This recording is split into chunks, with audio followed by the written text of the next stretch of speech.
Ahora queda con ustedes, el hermano Rafael Salinas, en la exposición de la palabra de Dios.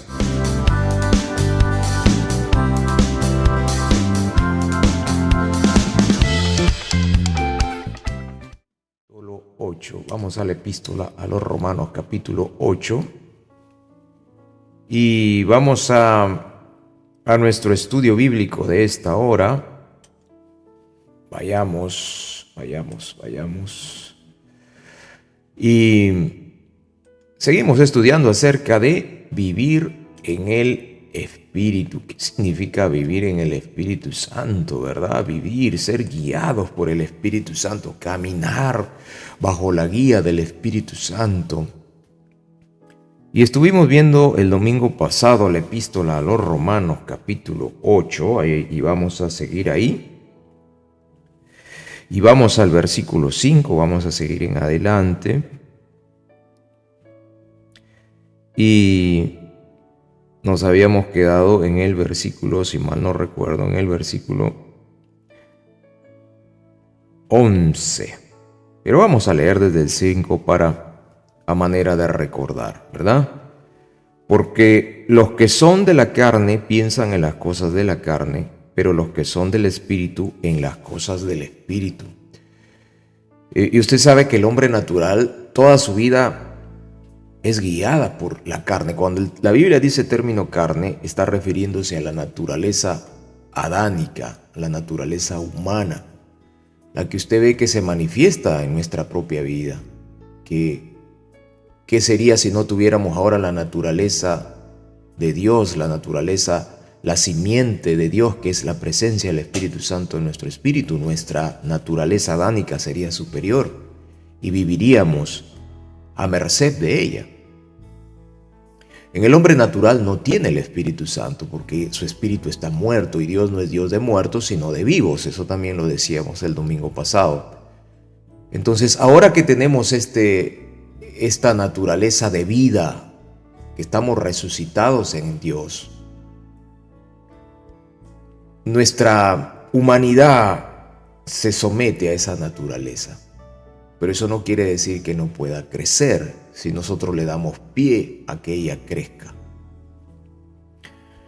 Entonces, en medio de un cristianismo actual, que es un cristianismo muchas veces religioso, que es solamente de la boca para afuera, que es un cristianismo de sí, yo sé que Dios existe, yo sé que Dios ha creado todo, pero yo no vivo conforme a la Biblia, sino vivo conforme a mis lineamientos, conforme a mis pareceres.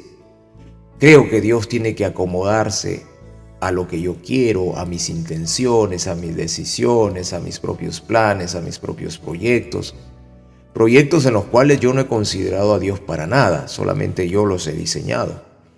Y el hombre natural a todo eso, a toda esa carestía de Dios, le añade la rebeldía contra Dios, porque no vive conforme a la Biblia. Y no le interesa tampoco vivir conforme a la Biblia, y no le importa a Dios en su vida. O sea, si usted, cuando ahora como cristianos analizamos en retrospectiva cómo era nuestra vida antes, nos damos cuenta pues que vivíamos en un mundo de oscuridad. Podíamos estar con la familia, tener los lazos familiares, consanguíneos, el cariño propio de ese vínculo familiar, de hijos a padres, de hermanos, de sobrinos, de tíos, todos en la parentela. Pero Dios no ocupaba el centro de nuestra vida. Y para nosotros creíamos que esa era la vida, esa era la manera de vivir, esa era la manera de seguir y avanzar en la vida. Pero ahora, desde el punto de vista de la cristiandad, de nuestra fe, de nuestra salvación, del acto de la regeneración hecho por el Espíritu Santo en nuestra vida, por el glorioso Espíritu Santo, nos damos cuenta cuán equivocados estábamos, porque nosotros vivíamos conforme a la carne, conforme a nuestra naturaleza. A veces nos resentíamos con el papá, con el tío, con el abuelo, con el hermano, con el cuñado, con la nuera, con el yerno. Así vivíamos. ¿Por qué cree usted que en medio de las familias incluso hay rebeldías del padre contra los hijos, el papá que deshereda al hijo, el hijo que odia al padre, el papá que que enjuicia al hijo, el hijo que enjuicia al padre, familiares que no se hablan entre sí, que están resentidos, que se han hecho daño mutuamente, que otros han sido abusivos con diferentes tipos de daños, hasta ultrajes de manera física y sexual incluso. Porque ahí no está Dios. Y el ser humano sin Dios camina en esos lineamientos de su carne, en los lineamientos de su propia humanidad. Por eso es que usted ve cómo los gobiernos actúan y cómo los gobernadores, los gobernantes, cuando no son de Cristo, son abiertamente gente mala, perversa. Porque en la naturaleza del ser humano, el que vive por la carne, la maldad es un imperativo en su vida. Requieren vivir en la maldad. Desean hacer la maldad. Y alguno dirá, pero yo soy bueno, no peco, pero la maldad es intrínsecamente apegada y unida a la naturaleza del hombre. ¿Por qué cree que hay guerras? ¿Por qué cree que hay gente criminal abiertamente, sicarios, malos profesionales, gente que daña a otra por dinero? Hemos visto en estos pocos años, hemos visto cómo los gobiernos se coluden, cómo la gente se colude para dañar a otros por dinero, cómo le han engañado a la gente abiertamente. O sea, estamos en un mundo donde lo que dice la Biblia se hace evidente y vigente. Y Dios lo permite para que nosotros veamos que esa es la naturaleza humana, que viven en la carne, viven en su humanidad. La Biblia lo ilustra así como el perro que vuelve a su vómito. Porque el perro expulsa el vómito y regresa y se vuelve a comer el vómito. Así es el ser humano sin Dios, el no regenerado, el que no es salvo, el que no es creyente, el que no tiene el nuevo nacimiento, el que no tiene la gracia de Dios de haber nacido de nuevo, el que no ejerce fe en Cristo Jesús como Señor y Salvador. Es como el perro. Por eso es que usted ve mucha gente que dice: he vuelto a caer, he vuelto a caer, y vuelto a caer, he vuelto a caer. Y así está, su vida es constantemente en eso. Son cíclicos. Y eso que usted lo ve a nivel individual, pero también usted ve todo ese daño de vivir en la carne a nivel familiar. Familias enteras que tienen los problemas de siempre y va viajando. El abuelo fue así, el hijo fue así, el nieto fue así, el bisnieto es así y el tataranieto será así. Porque ahí ya se configuran otras cuestiones espirituales, como son las maldiciones que van viajando de generación en generación. Pero no me malinterprete que no estoy en la onda de los falsos apóstoles y profetas que ellos llaman maldiciones generacionales, pero le echan un montón de su pimienta de apostasía y su pimienta de cosas antibíblicas. No me estoy refiriendo a eso. No me estoy refiriendo que hay pecados que van pasando de generación en generación, maldad que va pasando de generación en generación. Y no está Cristo, está ausente Cristo en la familia. Son guiados por la carne, por sus deseos, por lo que añoran, y Dios no está presente. Ahora, en este versículo 5 del capítulo 8 de la epístola a los Romanos, usted sabe que la epístola está dirigida a creyentes. Y la pregunta vendría: ¿hay cristianos carnales? ¿Hay creyentes en Jesucristo carnales? ¿Hay creyentes que cuando hablamos de creyentes, sabemos que han sido regenerados, que tienen vida eterna, pero ¿hay creyentes carnales? Y la respuesta es sí, hay carnales. Es el creyente que nunca pasa a la madurez cristiana, es el creyente que siempre vive en esa fe pigmea, que lleva años siempre con las mismas situaciones.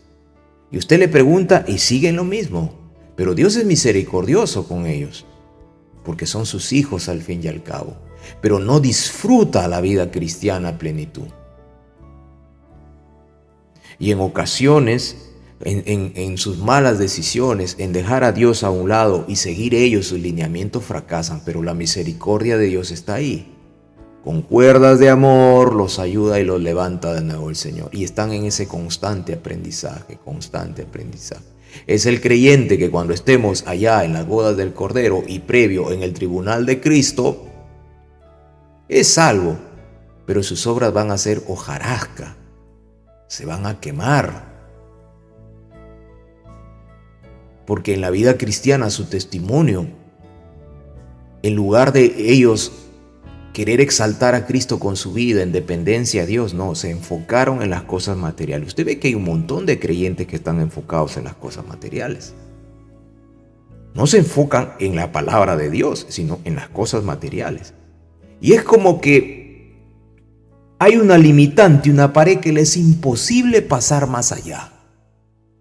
Y usted les habla, y usted les aconseja, y ora con ellos, y les da consejería pastoral, cristiana, de hermano a hermano, y ahí está, y los asiste, pero siguen renuentes de nuevo al mismo pecado. Ahí están, son reincidentes constantes. Pero ¿por qué pasa eso en la vida de un creyente? ¿Por qué? La Biblia nos da la respuesta, porque los que son de la carne piensan en las cosas de la carne.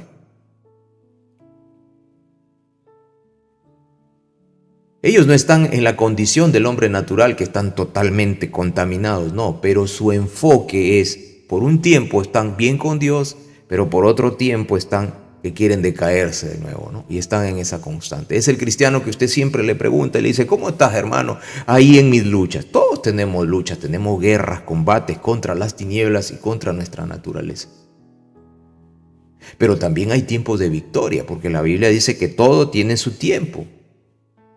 Hay tiempo de reír, hay tiempo de llorar, hay tiempo para gozarnos en el Señor por las victorias que Él nos da. Pero ellos no han aprendido a vivir en la libertad que hay en el Espíritu Santo porque no dependen del Espíritu Santo. El Señor es misericordioso con ellos, los ayuda, les habla. Es como el padre cuando tiene a sus hijos, ¿verdad? Y tiene un hijo que es más dado a obedecer al padre y hay otro que está aprendiendo constantemente, ¿verdad? Entonces el padre a los dos los ama por igual. Y entonces viene el hijo que está ahí aprendiendo y el papá tiene que enseñarle. Lo mismo es Dios. Les habla, los educa, hijito, ya aprende a caminar por ti mismo en la vida cristiana. Deja las taras de este mundo. Deja de enfocarte en las cosas de este mundo. ¿Por qué no entiendes la sencillez del Evangelio? Que es que tenemos que vivir por fe. Fe es la certeza de lo que se espera, la convicción de aquello que no se ve, hijo mío. Las cosas no pasan por lo material, las cosas no pasan por lo que tú ves. Tú no te puedes comparar con el mundo, tú no puedes hacer un parangón entre tu vida y la del mundo. Porque si tú te comparas con lo del mundo, entonces tu carne te va a decir, mira, ese vive mejor que tú y anda en pecado, anda en adulterio, anda en fornicaciones, en borrachera, en corruptelas, en asesinatos, en crímenes, y tiene mucho dinero, tiene muchas cosas. Entonces tu enfoque es material, tu enfoque es carnal. Y vas a fracasar, y tu vida cristiana va a ser chiquita, y no avanzas. Los que son guiados de la carne, en la carne ahí están, pero los que son de Dios son guiados por el Espíritu Santo. Pero los que son del Espíritu, en las cosas del Espíritu. ¿Hay el creyente carnal entonces también es guiado por el Espíritu Santo? Sí. Por eso es que él tiene arrepentimiento. No es que está practicando el pecado porque no puede practicar el pecado. Pero su vida cristiana no es como la que debería ser. Ya debería estar en un grado de la fe alto, donde él ya tiene que enseñar a otros. Pero si no tiene esa capacidad para enseñar a otros, ¿cómo? Entonces su vida cristiana es pequeña. Por eso que el apóstol Pablo en otra de sus epístolas, dirigiéndose a otros hermanos en la fe, les decía, ya ustedes debiendo ser maestros, todavía sois niños.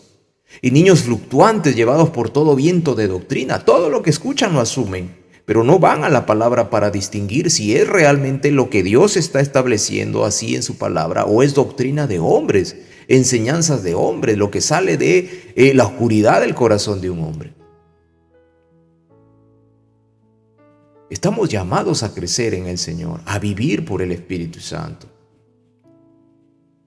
Y cuando hablamos de vivir en el Espíritu Santo, no estamos hablando de emociones exacerbadas, de volteretas en el aire, de tiradas al suelo, de vómitos y de cosas terribles que por ahí se hacen pasar como la manifestación del Espíritu Santo. No, estamos hablando de la sencillez de la vida cristiana en la cual uno es guiado por el Espíritu Santo, en la cual el Espíritu Santo te guía en cada cosa, en las cosas más pequeñas. Y esto no debería ser como que siempre recordar, ay, cuando el Señor me dio esta experiencia. No, debe ser diaria. Porque ¿acaso nuestro vínculo con el Señor fue ayer? No, es todos los días. Es eternal. ¿Acaso el Espíritu Santo se nos fue del Espíritu? No. En la vida de un creyente, la presencia del Espíritu Santo dentro es la garantía, el sello, las arras de que somos propiedad de Dios. Él no se va de un creyente. Él está ahí y ejerce también autoridad en nuestro espíritu, en todo nuestro ser. Porque cuando el creyente sigue sin querer crecer en la vida cristiana, el Espíritu Santo también ejerce autoridad. Por eso hay que muchos de ellos se enferman, otros duermen, fallecen. Usted sabe que para un cristiano cuando fallece es dormir. Para un hombre natural, sin Cristo, sin Dios, cuando fallece se murió, doblemente muerto, físicamente, y para la eternidad ya no hay rescate de su alma. Entonces el cristiano carnal termina durmiendo en ocasiones porque su testimonio no es el idóneo, no es el adecuado. Y ellos ven la manifestación de Dios con numerosas señales, pero no tienen esa plenitud de vivir una vida cristiana guiados por el Espíritu Santo. Viene el problema y son los primeros que se desesperan, son los primeros que gritan, los que se alocan y no tienen la capacidad de buscar al Señor. Yo sé que alguno dirá, no, pero así es mi carácter. ¿Pero qué? ¿Acaso la Biblia no dice que Dios nos ha dado dominio propio? ¿Que el Espíritu de Dios nos da esa capacidad de poder estar tranquilos frente al problema?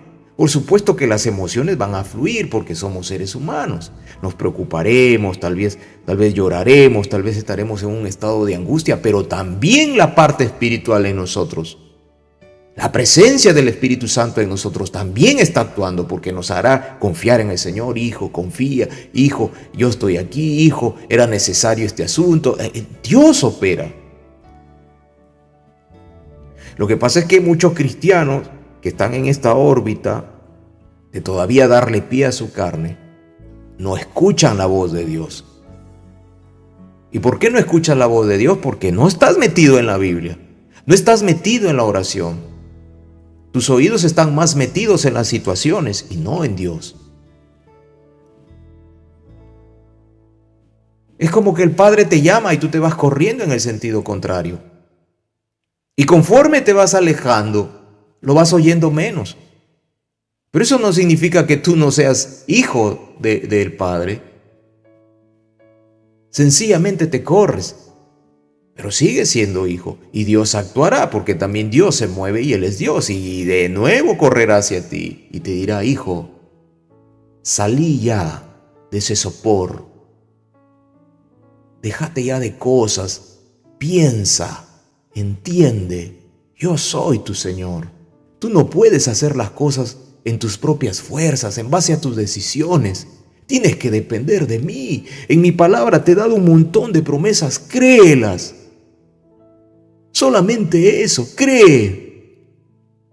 Al que cree, todo le es posible. ¿No te he dicho que si creyeres verás la gloria de Dios? Solo cree, es lo único que te pido, cree, porque cuando tú crees en mí, me honras. Y yo honro a los que me honran. Cuando tú crees en mí, me estás adorando. Yo me siento honrado cuando tú, hijo mío, crees en mí. Me siento honrado. Y como me siento honrado, en mí sale todo ese corazón de padre, todo ese amor de padre, y salgo en tu defensa. ¿Y quién será el que se opone contra ti si yo estoy contigo? Esa es la sencillez de la vida cristiana, de ser guiado por el Espíritu Santo.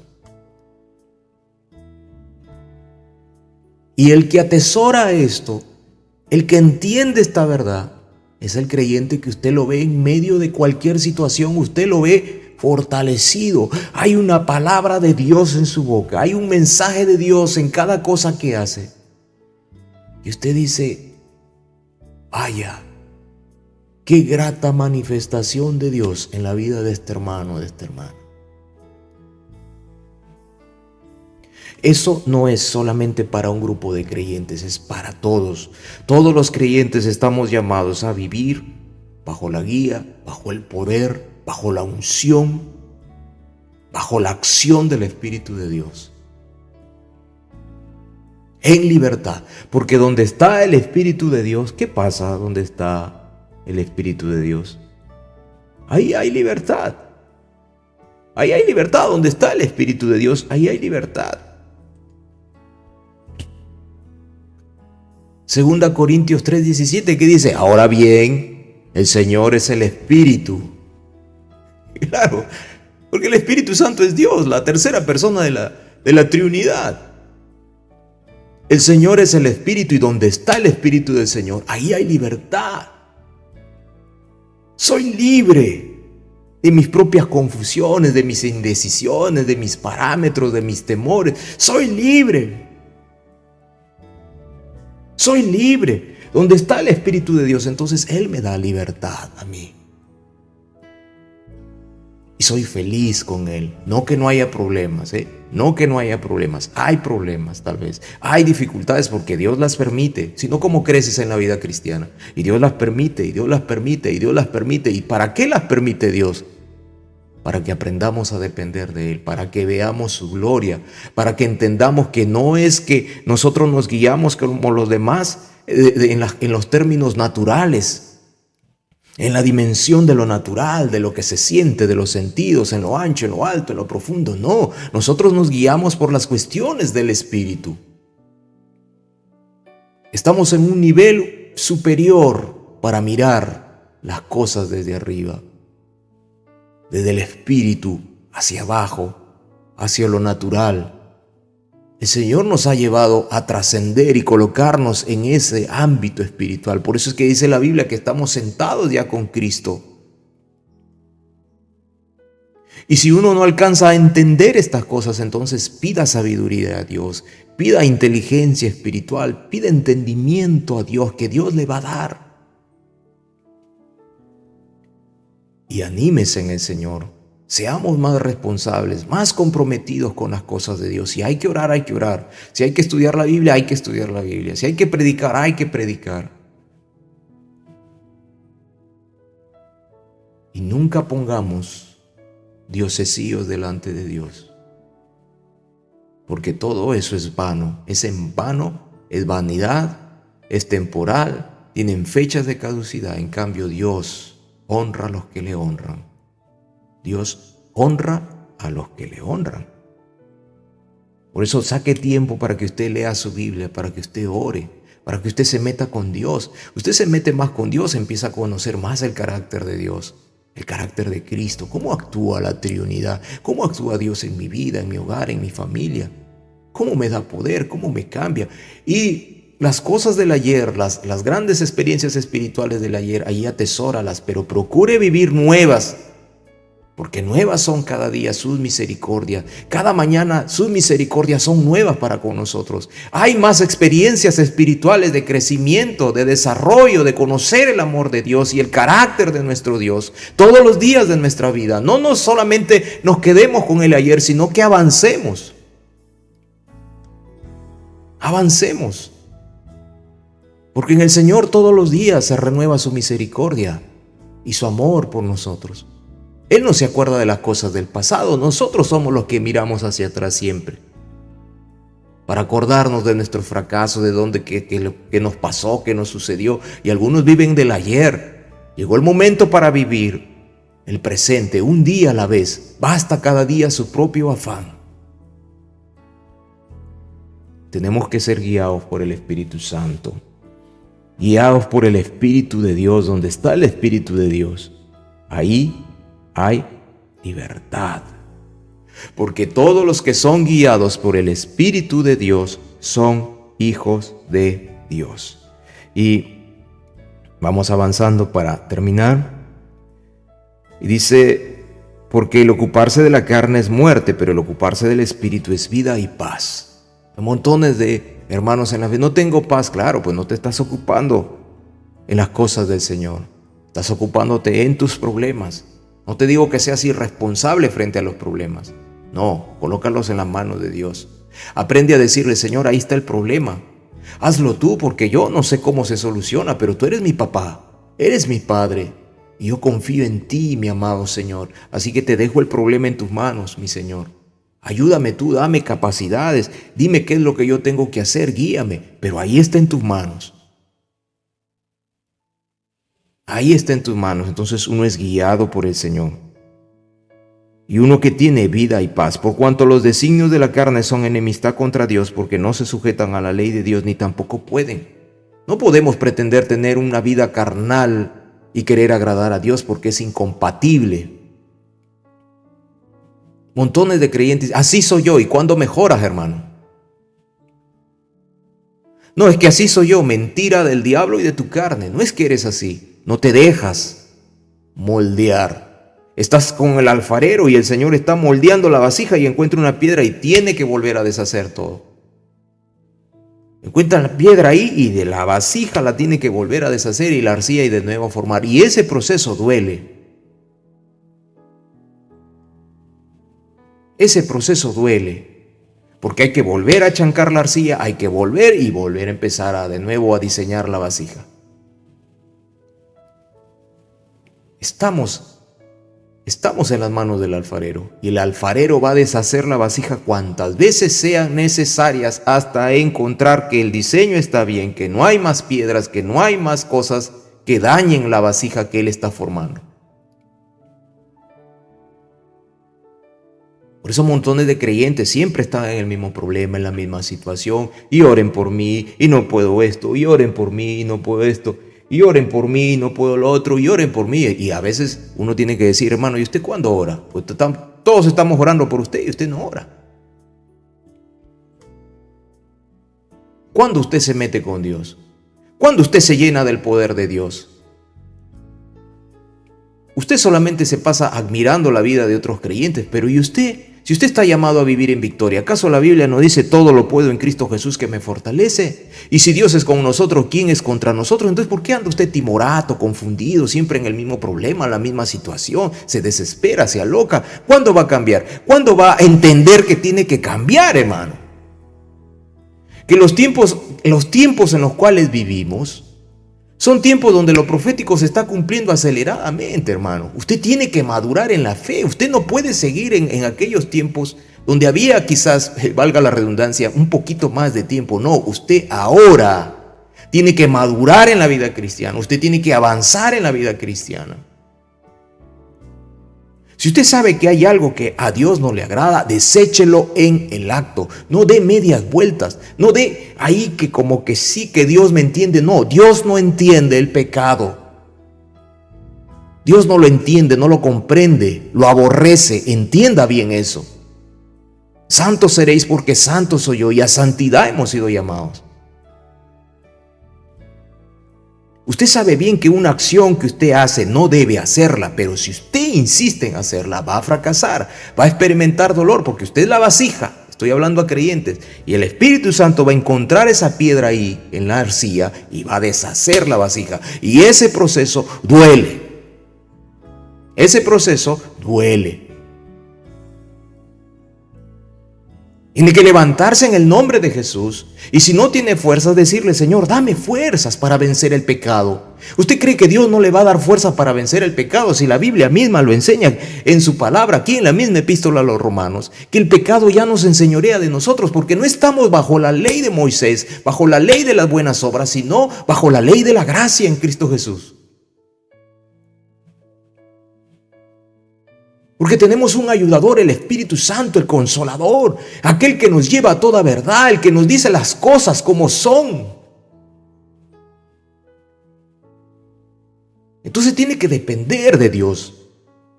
Tiene que crecer en la vida cristiana. Pero si a usted no le gusta el evangelio así, quiere un evangelio de solo emociones, de andar llorando y de andar solamente que le pasan el pecado y mira que Dios te ama y mira que Dios confía en ti, porque esa barbaridad dicen, Dios confía en ti y mira de que sí, Dios nos ama, es cierto, pero te ponen esa parte almática donde tú no tienes más que no hacer nada ni procurar hacer nada en la vida cristiana. Y Dios te entiende, y Dios sabe, y Dios mira tu corazón y no lo exterior. ¿Y cuándo dejas el pecado y las medias tintas en el Señor? ¿Y cuándo dejas de alocarte frente a los problemas? ¿Y cuándo te enfocas en la Biblia? ¿Cuánto tiempo pasas leyendo la Biblia? ¿Cuánto tiempo pasas orando? Sacúdete. Si tú quieres el evangelio light, lo vas a encontrar, porque donde vayas encontrarás una iglesia donde hay un evangelio light. Ese falso evangelio aguado, el evangelio de las emociones, el evangelio del lloriqueo y del llanto, pero no de convicciones, cero doctrina bíblica. Cero llamado a la santidad, cero llamado a vivir como Dios quiere, cero llamado a vivir en la plenitud de la libertad que hay en Cristo Jesús. Cero compromisos con Dios.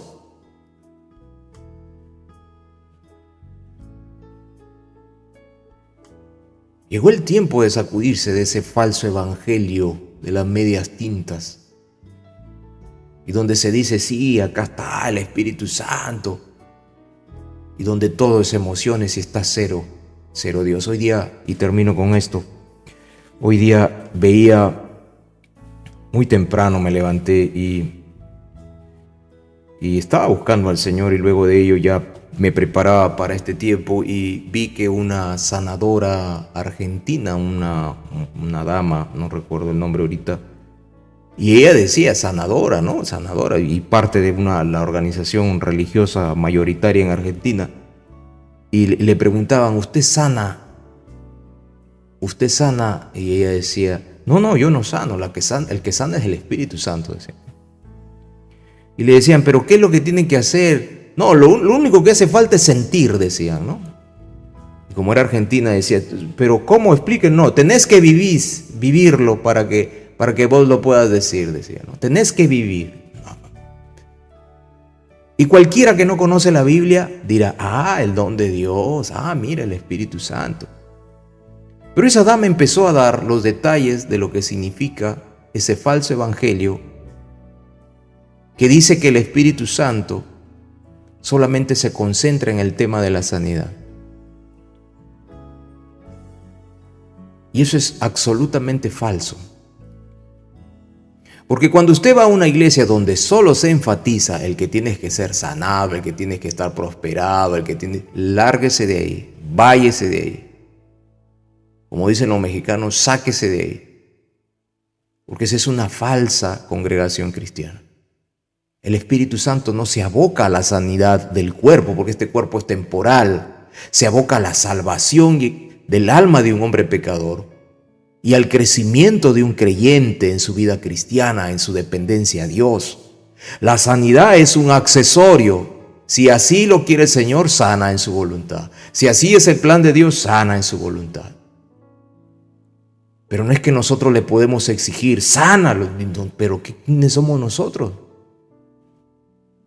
Y alguno me dirá, ¿pero acaso en el nombre del Señor Jesús no se sanaban los enfermos? Pero por supuesto que sí.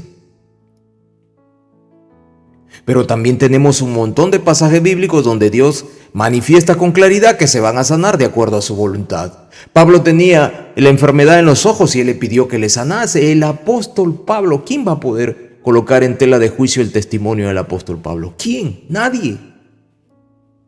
Un hombre que había sido llevado al tercer cielo, que vio maravillas, que escuchó al Espíritu Santo orar con gemidos indecibles, que él no lo pudo entender, por eso escribió, con gemidos indecibles intercede el Espíritu Santo.